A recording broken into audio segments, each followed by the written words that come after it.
Juba tänapäeval kogunesid Tallinna Pirita teele sajad kaitseliitlased, kodutütred, noorkotkad ja kaitseväelased, et valmistuda homseks võidupüha paraadiks. Kui räägime tänavuse paraadi omapärast, et ta on tõesti kõige suurem nüüd taasiseseisvunud Eestis.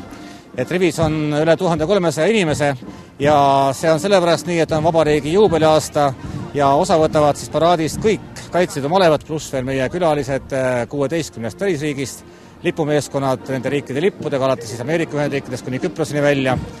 Ja loomulikult käib ühe paraadi juurde võimas puhkpillimuusika, marsimuusika. Homme on kohal kogunisti 4 koosseisu. Tartu Malevaorkestri popsid leidsime pausi pidamas laulukaare tagant ja muide, marsimuusika polegi nende põhirepertuaar. Mängime kõike, lõbusat ja filmimuusikat ka, jah. Mis teile kõige enam meeldib siis? Selline popmuusika, filmimuusika, meil kõigil on erinevad maitsed, ma ei julge oma arvamust öelda. Siin hakkavad teised kisama muidu. Popsid tegid reporterile ka väikese muusikalise üllatuse.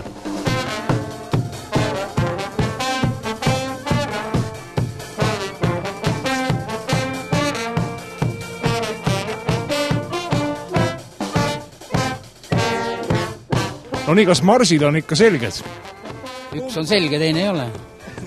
Kumb see selge ei ole? See mida kaasas ei ole. Ja. Ma ei tea, me peame praegu mängima päris pikalt marssa. Ma ei tea, mida me mängime.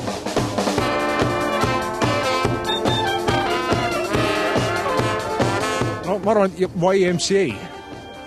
Ei sobi, seal öeldi, et siin võib nalja teha, aga seal ei või nalja teha. No rahvas ju ootab midagi ometi. Need kaitseliitlased saa naljast aru olete. Rahvale lubati midagi erilist, ma arvan, et väikese üllatuse võiks ju teha. No, võib-olla tuleb midagi. Näiteks mängime sisse või? Mine tea, mis juhtuda. Ma ei oska lahti küll lüüa veel niimoodi sõjaväeles. Kuidas see siis õiget moodi käib? Ma ei tea, tähendab, see kuidagi nii.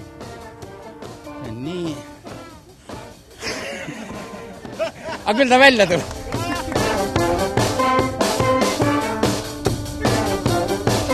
Juba tänases tuleb paraadi tõttu arvestada ka Pirita teekandis kehtivate liikluspiirangutega. Paraku küll koostöös Tallinna linnaga on siis suletud liikluseks Pirita tee alates Russalkast kuni Saare teeni täna õhtul kella 6 kuni homme päeval kella 14, siis kui paraad on läbi, saab jälle tavapäraselt liigelda. Seniks on liiklus ümber suunatud, vastavad infotahvlid on igal pool olemas. Võidupüha paraad algab homme kell 11.